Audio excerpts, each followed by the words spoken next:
Oh.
Welcome to Meaningful Mornings.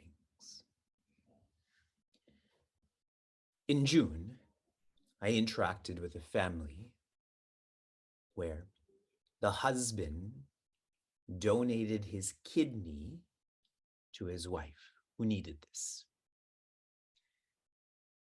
In July, I interacted with a seeker who donated his kidney to another seeker in the community who needed this. Yesterday, I donated my blood for the 42nd time. In Canada, you can donate your blood when you're 17 years old, pending health conditions. And at that time, and presently also, I feel for every year I'm alive, the least I can do is try to help another persons stay alive. So to keep up with donating blood and age. I'm sharing this with you because yesterday I shared the secure are in a relationship with you. Who are they in that relationship for? For you, not for them. Now, layer this onto this kidney donation, this blood donation. Why does a donor do it? They do it for the one in need. As we try to come out of insecurity, come out of dependent joy, we have to deepen our relationship with the trust triangle. Our guide, our map, our divinity, they are in a relationship with us, not for them, but for us. That is the relationship that we need in our lives. And Meaningful Mornings is this like a speed date. Speed dating with the trust triangle.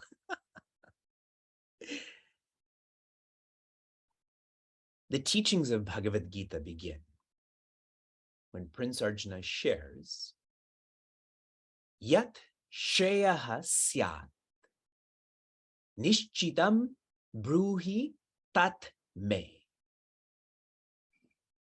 That which is the best, most deep, most long, definitively guide me to this best.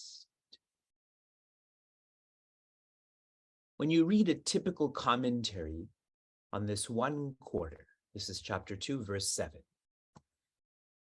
the commentators talk about Prince Arjuna's asking what he should do in reference to the best. That's fine, but the full implication of his question, of his reflection, he wants to know what to do is the best forever, not on a case-by-case basis, not in a changing sense. That can only happen if one knows oneself. If I know who I am, I will always engage. I will always do that which is the best. So if one wants to know what is the best forever, that is only possible when one knows who one is fully.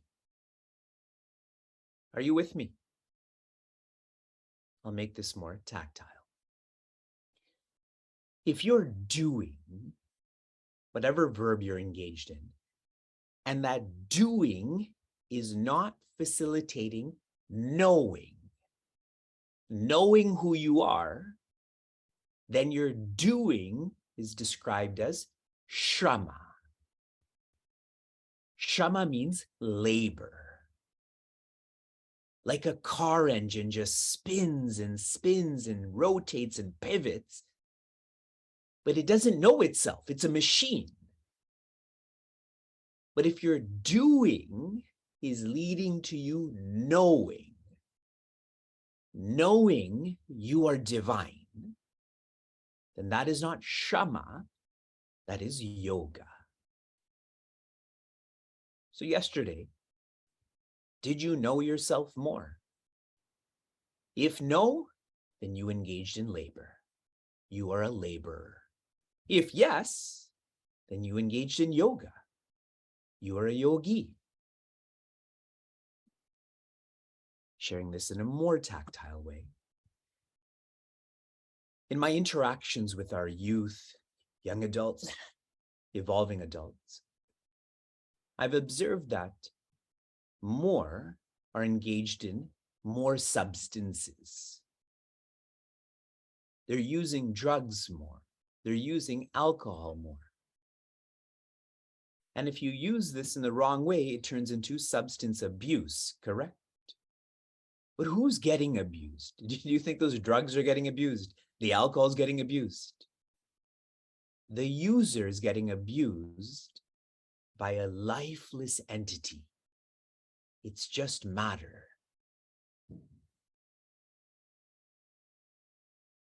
And it's sad because society is almost making this more accessible. If you think of cigarettes back in the day, you had to roll it, you had to light it with a match. Now, if you think of vaping, I can do it right now without you even knowing it, correct? It's become that accessible. See, with substances, if you're engaged in substances and it's making you forget yourself, then that is shama, that is labor. So for everyone, as you think about your lifestyle, whether it's substances, whether it's excess work, are you doing? Are you knowing? Verse 23 is a transition verse where Sri Krishna shared, Yatra. Where are you going? Kale, at the time of you going, which means when one is dying. Tu, indeed, there is anavrittim. There is a going where one doesn't come back. And avrittim, there's a going where one comes back. Cha eva yoginaha. For those who are practicing yoga, those who are thinking. Prayataha, upon death, yanti, one goes, tam kalam, in that time, vakshami, I am teaching, Bharatarshabha, you, Prince Arjuna. I defined each of these words to emphasize, as we move into the next two verses, you have a choice in every context. You have a choice in every experience towards doing or knowing. Choose wisely. In the Mokshapata, the first headspace is avidya, forgetfulness, forgetting who one is. And the final headspace is moksha, knowing that I was never undivine. I was always divine. Agnir Jyotir Aha Shuklaha Shanmasa Uttarayanam Tatra Prayata Gachanti Brahma Vido Janaha. The first line, I'll define each word. Agnihi, fire.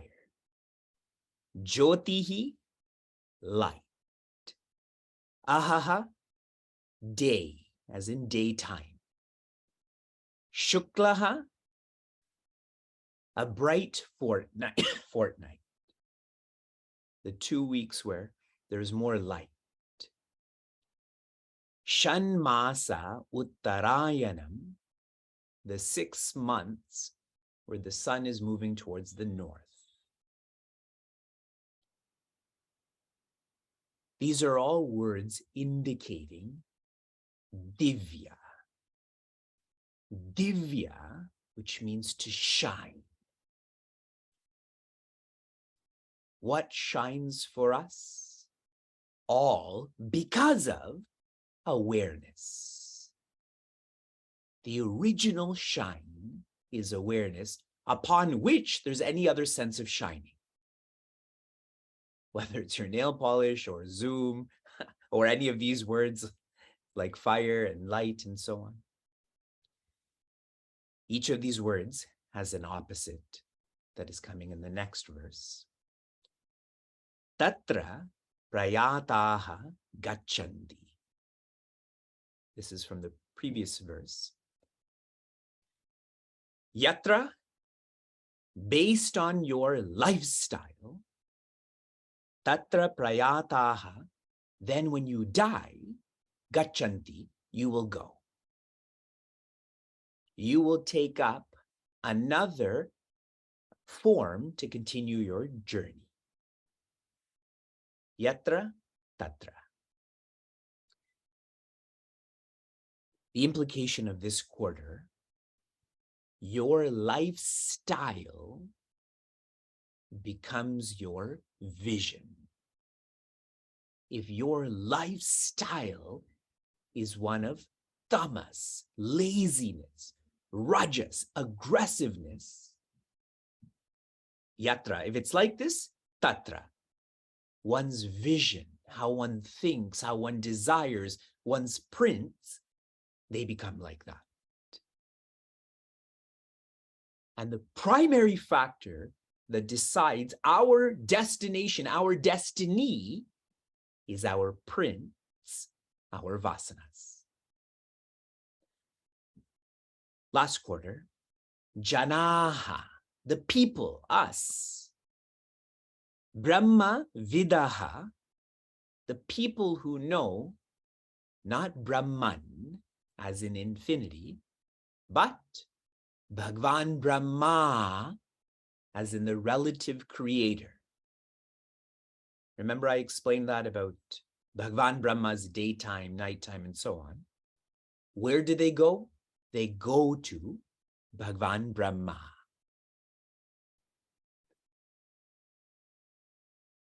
This verse, this chapter is describing those who are doing. They're doing without pure knowing. They're living their life where there is a focus on knowledge also, not alone. So there's a combination of doing and knowing. So what happens? They go to Bhagwan Brahma's loka, that dimension where Bhagwan Brahma, the relative creator, stays. And in this dimension, there are intense pleasures. So one enjoys.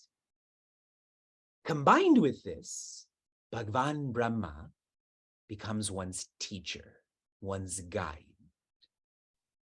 so that enjoying turns to enjoying. And upon enjoying completely, one experiences moksha. One realizes their divinity. This is called krama mukti, a freedom that is slow. Because one is focused on enjoying and enjoying, they get both. And finally, there's just enjoying. Slowly, they're free. Final reflection to share more context to this. Remember, we studied about Bhagwan Brahma's day and night.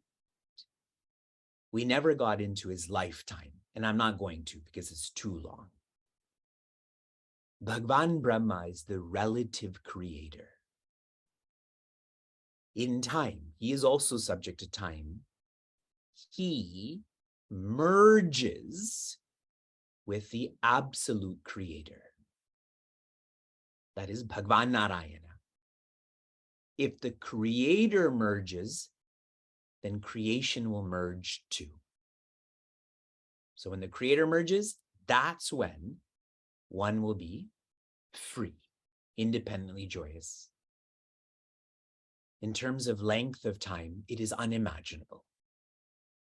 All I can share is slow. This is for someone who's living for knowledge also. What will happen to the one who's not living for knowledge also? That will be shared in the next verse. From inspiration to application, your recent application was to reflect on, would Sri Krishna be proud of you? How many of you feel yes, he would be proud of you? How many of you feel no? Okay. It's a fine reflection. Doesn't matter if others are proud of you. What's important is your original parent proud of you? I feel that Sri Krishna would be proud of those who have made him their purpose. I think he would be like this for me. Maybe proud of me, some days not proud of me. Your application for this morning is, have any of you been to a U2 concert? As in the letter U and then the numeral 2. Okay. It was one of the first concerts I've been to. My first was Michael Jackson, for your reference. I was 4 years old when I got to see the king of pop. I know you're jealous, and you should be. And one of the best songs that they played was called Staring at the Sun. So now your application is every hour, I want you to look at the sun. So 8 a.m., look at the sun. 9 a.m., look at the sun. 10 a.m., look at the sun. Every hour that you're awake, look at the sun. Remember this verse. Shanti, Shanti, Shantihi. Be safe, be sound, be serene, be joy.